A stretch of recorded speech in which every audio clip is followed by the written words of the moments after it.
Assalamualaikum warahmatullahi wabarakatuh. Halo semuanya, sebelumnya perkenalkan, nama saya Alia Permatasari. Saya dari Prodi Manajemen dan sekarang saya sudah semester 6 dengan NIM saya 21161201029. Saat ini saya sedang berkuliah di Institut Bisnis Muhammadiyah Bekasi. Jadi tujuan saya membuat video ini adalah untuk memenuhi tugas akhir dari mata kuliah bank dan lembaga keuangan lainnya. Di sini saya akan membahas sedikit materi tentang bank dan lembaga keuangan lainnya. Yuk kita simak. Kita langsung mulai pada pembahasan yang pertama, itu ada struktur industri perbankan. Struktur industri keuangan mengacu pada organisasi dan klasifikasi entitas yang terlibat dalam kegiatan keuangan. Struktur ini melibatkan berbagai institusi, perusahaan, dan pasar keuangan yang berperan dalam memfasilitasi aliran dana, investasi, dan layanan keuangan. Jadi di sini ada 6 struktur industri keuangan. Yang pertama itu ada bank komersial. Lembaga keuangan yang melayani kebutuhan perbankan retail dan komersial, menawarkan layanan seperti tabungan, pinjaman, kartu kredit, dan pembiayaan. Yang kedua ada bank investasi. Lembaga keuangan yang berfokus pada penyediaan layanan keuangan korporat dan investasi. Mereka membantu perusahaan dalam penjualan saham, penggabungan, akuisisi, dan transaksi keuangan lainnya. Yang ketiga ada bank sentral, adalah institusi yang bertanggung jawab atas pengaturan dan pengawasan sistem keuangan suatu negara. Tugas bank sentral meliputi pengendalian suku bunga, pengaturan jumlah uang yang beredar, dan menjaga stabilitas mata uang. Yang keempat ada lembaga keuangan non-bank. Lembaga keuangan non-bank adalah entitas keuangan yang tidak memiliki lisensi perbankan, tetapi menyediakan layanan keuangan yang serupa dengan bank. Yang kelima ada pasar keuangan. Pasar keuangan adalah tempat di mana individu, perusahaan, dan pemerintah dapat melakukan transaksi keuangan seperti pembelian dan penjualan saham, obligasi, dan instrumen keuangan lainnya. Yang keenam atau yang terakhir ada perusahaan vintage. Adalah perusahaan yang menggunakan teknologi informasi untuk menyediakan layanan keuangan. Mereka mencakup berbagai jenis entitas mulai dari aplikasi pembayaran digital dan platform pinjaman. Selanjutnya kita masuk ke pembahasan yang kedua, itu produk dan layanan finansial. Jadi pengertiannya adalah produk dan layanan perbankan mencakup berbagai jenis produk dan fasilitas yang disediakan oleh bank kepada nasabah mereka. Jadi produk dan layanan perbankan itu ada 10 macam. Yang pertama itu ada tabungan. Tabungan itu adalah produk perbankan yang memungkinkan nasabah untuk menyimpan dan mengakses dana mereka dengan mudah. Biasanya tabungan itu dilengkapi dengan buku tabungan atau rekening online yang memungkinkan nasabah untuk melakukan setoran, penarikan, hingga transfer dana. Yang kedua ada deposito. Deposito adalah produk perbankan yang memungkinkan nasabah untuk menempatkan dana mereka dalam jangka waktu tertentu dengan tingkat bunga tetap. Nasabah biasanya mendapatkan tingkat bunga yang lebih tinggi daripada tabungan biasa, tetapi dana tersebut tidak dapat ditarik sebelum jatuh tempo tanpa denda. Yang ketiga ada kartu debit dan kartu kredit. Kartu debit memungkinkan nasabah untuk melakukan pembayaran secara elektronik atau penarikan tunai langsung dari rekening bank mereka. Sedangkan kartu kredit memungkinkan nasabah untuk melakukan pembelian atau transaksi kredit hingga batas kredit tertentu yang ditetapkan oleh bank. Yang keempat ada pinjaman konsumen, itu adalah seperti fasilitas kredit yang diberikan oleh bank kepada individu untuk keperluan pribadi seperti pembelian barang konsumen, biaya pendidikan, atau perjalanan. Pinjaman ini dapat berupa pinjaman pribadi, pinjaman mobil, atau pinjaman pendidikan. Yang kelima ada pinjaman bisnis. Pinjaman bisnis adalah fasilitas kredit yang diberikan oleh bank kepada perusahaan atau pengusaha untuk mendukung operasi bisnis, investigasi, atau ekspansi. Pinjaman ini dapat digunakan untuk modal kerja, pembelian aset, pembangunan proyek, dan peningkatan infrastruktur. Yang keenam ada pembiayaan properti. Pembiayaan properti atau kredit kepemilikan rumah atau KPR adalah fasilitas kredit yang diberikan oleh bank kepada individu untuk pembelian atau pembangunan properti. Nasabah dapat memperoleh pembiayaan untuk pembelian rumah, apartemen, tanah, hingga properti komersial.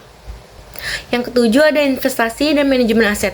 Bank juga menyediakan layanan investasi dan manajemen aset kepada nasabah yang ingin mengelola portofolio investasi mereka. Juga termasuk seperti penasehatan investasi, reksadana, obligasi, saham, dan produk investasi lainnya. Yang kedelapan ada layanan pembayaran. Bank juga menyediakan layanan pembayaran yang mencakup transfer dana, pembayaran tagihan, pembelian produk dan layanan, serta layanan pembayaran internasional, termasuk transfer antar bank, transfer elektronik, layanan pembayaran online, dan layanan mobile banking. Yang kesembilan ada jasa bank digital. Dengan berkembangnya teknologi, bank juga menawarkan berbagai layanan perbankan digital seperti internet banking, mobile banking, dan aplikasi perbankan yang memungkinkan nasabah untuk mengakses dan mengelola rekening mereka secara online. Yang ke-10 ada layanan lainnya. Selain produk dan layanan utama yang tadi sudah saya sebutkan, bank juga dapat menawarkan layanan tambahan seperti asuransi, reksadana, layanan notaris, jasa safe deposit box, jasa konsultasi keuangan, dan lain sebagainya. Pembahasan yang ketiga itu ada manajemen risiko. Manajemen risiko adalah proses identifikasi, evaluasi, dan pengendalian risiko yang ada dalam suatu organisasi atau kegiatan. Jadi, tujuan utama dari manajemen risiko adalah untuk mengidentifikasi potensi risiko yang dapat mempengaruhi pencapaian tujuan organisasi, mengukur dampak dan kemungkinan terjadinya risiko tersebut, serta mengambil tindakan yang sesuai untuk mengurangi risiko atau mengelola risiko tersebut dengan efektif. Selanjutnya ada proses manajemen risiko, itu ada identifikasi risiko. Identifikasi risiko adalah langkah pertama dalam manajemen risiko untuk mengidentifikasi semua risiko potensial yang mungkin terjadi dalam operasi organisasi atau kegiatan tertentu. Risiko dapat berasal dari berbagai sumber termasuk lingkungan eksternal, kebijakan internal, proses operasional, teknologi, atau faktor manusia. Selanjutnya ada evaluasi risiko. Setelah risiko diidentifikasi, langkah selanjutnya adalah mengevaluasi risiko tersebut untuk memahami dampaknya dan kemungkinan terjadinya. Evaluasi risiko melibatkan analisis mendalam terhadap konsekuensi potensial dari risiko tersebut terhadap tujuan organisasi dan kemungkinan terjadinya risiko tersebut. Selanjutnya ada pengendalian risiko. Setelah risiko dievaluasi, langkah selanjutnya adalah mengambil tindakan untuk mengendalikan risiko tersebut. Pengendalian risiko dapat dilakukan dengan berbagai cara, termasuk mengurangi kemungkinan terjadinya risiko. Dengan mengurangi dampaknya, jika terjadi, kita dapat mentransfer risiko kepada pihak lain melalui asuransi atau kontrak, atau menerima risiko dengan pemahaman yang jelas tentang konsekuensinya. Selanjutnya ada monitor dan review. Manajemen risiko adalah proses yang berkelanjutan. Setelah pengendalian risiko diterapkan, perlu untuk terus memantau risiko tersebut dan mengevaluasi efektivitas pengendalian yang telah diimplementasikan. Hal ini memungkinkan organisasi untuk merespon perubahan kondisi atau lingkungan yang dapat mempengaruhi risiko, serta untuk memperbaiki atau menyesuaikan strategi manajemen risiko mereka. Selanjutnya pembahasan yang keempat, itu ada finansial teknologi. Finansial teknologi atau yang sering kita sebut dengan fintech adalah istilah yang mengacu pada inovasi dan teknologi yang digunakan dalam industri keuangan untuk menyediakan layanan keuangan secara lebih efisien, cepat, dan terjangkau. Fintech mengintegrasikan teknologi informasi dan komunikasi dengan aktivitas keuangan untuk mengubah cara orang berinteraksi dengan keuangan, baik itu dalam hal pembayaran, pinjaman, investasi, atau manajemen keuangan pribadi. Contoh area dan layanan dalam fintech. Yang pertama ada pembayaran digital. Fintech menghadirkan berbagai solusi pembayaran digital seperti aplikasi pembayaran, dompet digital, pembayaran melalui perangkat seluler, pembayaran online, dan teknologi NFC untuk pembayaran contactless. Kedua ada peer-to-peer atau P2P lending. Jadi fintech memfasilitasi pinjaman antara individu atau bisnis secara langsung tanpa melalui lembaga keuangan tradisional. Platform P2P lending mempertemukan peminjam dengan investor yang bersedia memberikan pinjaman seringkali dengan proses yang lebih cepat dan biaya yang lebih rendah. Yang ketiga ada robo-advisor. Fintech menyediakan platform investasi otomatis yang menggunakan algoritma dan teknologi untuk memberikan saran investasi kepada investor. Robo-advisors dapat memberikan rekomendasi portofolio investasi yang disesuaikan dengan tujuan, risiko, dan preferensi investor. Keempat ada cryptocurrency dan blockchain. Fintech memperkenalkan mata uang digital seperti Bitcoin, Ethereum, dan lainnya, serta teknologi blockchain yang mendasarinya. Blockchain digunakan dalam berbagai aplikasi keuangan termasuk transaksi digital, identitas digital, penyelesaian transaksi, dan manajemen rantai pasokan. Yang kelima ada crowdfunding. Vintage menyediakan platform crowdfunding yang memungkinkan individu atau bisnis untuk menggalang dana dari sejumlah kecil investor melalui internet. Jenis crowdfunding termasuk crowdfunding ekuitas, crowdfunding utang, dan crowdfunding reward based. Yang keenam ada insurtech. Vintage mengubah industri asuransi dengan menyediakan solusi teknologi untuk proses asuransi yang lebih cepat, efisien, dan terjangkau. Ini termasuk aplikasi asuransi perbandingan harga, teknologi analitik untuk risiko, dan klaim otomatis. Yang ketujuh ada open banking. Vintage memfasilitasi pertukaran dana keuangan antara lembaga keuangan dan penyedia layanan keuangan lainnya. Melalui API terbuka, ini memungkinkan integrasi data keuangan, layanan agregasi keuangan, dan inovasi produk keuangan baru. Yang kedelapan ada RegTech. Vintage menyediakan solusi teknologi untuk membantu lembaga keuangan mematuhi regulasi dan standar kepatuhan. RegTech mencakup manajemen risiko kepatuhan, pelaporan regulasi, identifikasi kecurangan, dan otomatisasi proses kepatuhan. Kita masuk ke pembahasan yang kelima, ada prudent banking. Prudent banking adalah prinsip kehati-hatian atau disebut dengan prudential principle. Diambil dari kata dalam bahasa Inggris yaitu prudent yang artinya bijaksana. Istilah prudent sering dikaitkan dengan fungsi pengawasan bank dan manajemen bank. Dalam dunia perbankan, istilah tersebut digunakan untuk asas kehati-hatian.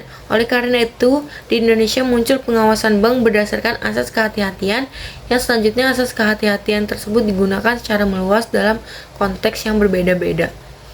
Jadi, dapat diambil kesimpulan bahwa prinsip kehati-hatian adalah suatu asas yang mengatakan bahwa bank dalam menjalankan fungsi dan kegiatan usahanya wajib menerapkan prinsip kehati-hatian dalam rangka melindungi dana masyarakat yang dipercayakan kepadanya atau bersikap hati-hati dalam menjalankan usaha dan dana yang berasal dari masyarakat agar bank maupun lembaga keuangan mampu memberikan dampak yang baik dan kinerja yang baik pula.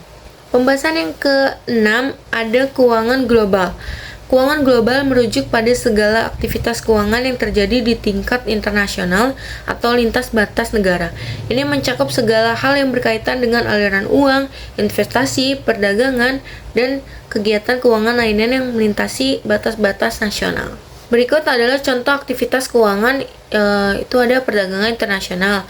Jadi aktivitas perdagangan antara negara-negara yang melibatkan pertukaran barang dan jasa, serta aliran uang yang terkait dengan pembayaran dan penerimaan pembayaran untuk transaksi tersebut. Yang kedua ada pasar valuta asing. Perdagangan mata uang asing antara negara-negara yang melibatkan pembelian dan penjualan mata uang untuk tujuan spekulasi, investasi, atau perdagangan. Selanjutnya ada pasar keuangan global. Pasar keuangan di mana instrumen keuangan seperti saham, obligasi, dan derivatif diperdagangkan secara internasional.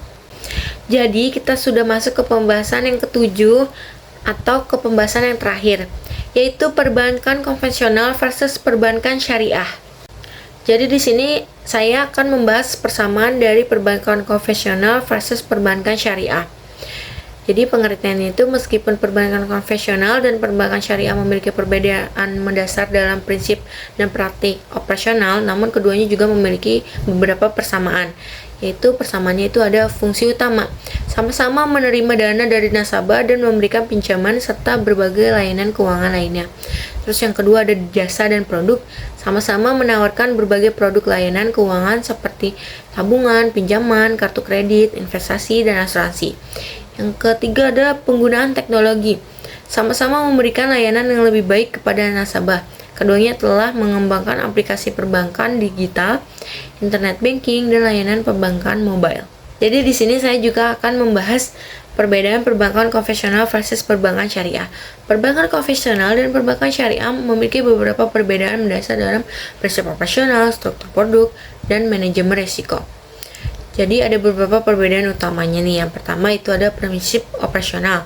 Perbankan konvensional didasarkan pada prinsip keuntungan dan bunga atau yang biasa kita sebut dengan riba. Bank konvensional memberikan pinjaman dan mengenakan bunga pada pinjaman tersebut. Sedangkan perbankan syariah didasarkan pada prinsip-prinsip syariah Islam. Prinsip utama dalam perbankan syariah adalah larangan riba atau bunga, serta larangan terhadap transaksi yang mengandung unsur spekulatif dan riba. Kedua ada struktur produk. Produk dan layanan perbankan konvensional termasuk tabungan, pinjaman dengan bunga, kartu kredit, dan produk investasi konvensional. Sedangkan perbankan syariah mencakup tabungan syariah, pembiayaan tanpa bunga, misalnya murabahah, mudharabah, dan musyarakah. Dan juga ada asuransi syariah dan produk investasi syariah. Ketiga, ada manajemen risiko. Manajemen risiko dalam perbankan konvensional mencakup risiko kredit, risiko pasar, risiko likuiditas, dan risiko operasional, dengan fokus utama pada pengendalian risiko agar tetap dalam batas-batas yang dapat diterima. Sedangkan perbankan syariah juga mengelola risiko yang serupa, namun dengan tambahan perhatian khusus terhadap risiko moral dan syariah. Manajemen risiko syariah juga mempertimbangkan kepatuhan terhadap prinsip-prinsip syariah dalam setiap transaksi. Sekian sedikit materi yang sudah saya sampaikan tentang bank dan lembaga keuangan lainnya. Semoga materi ini dapat bermanfaat bagi yang menontonnya. Untuk kurangnya saya meminta maaf yang sebesar-besarnya. Untuk lebihnya saya berterima kasih. Sekian dari saya. Sampai jumpa di lain waktu.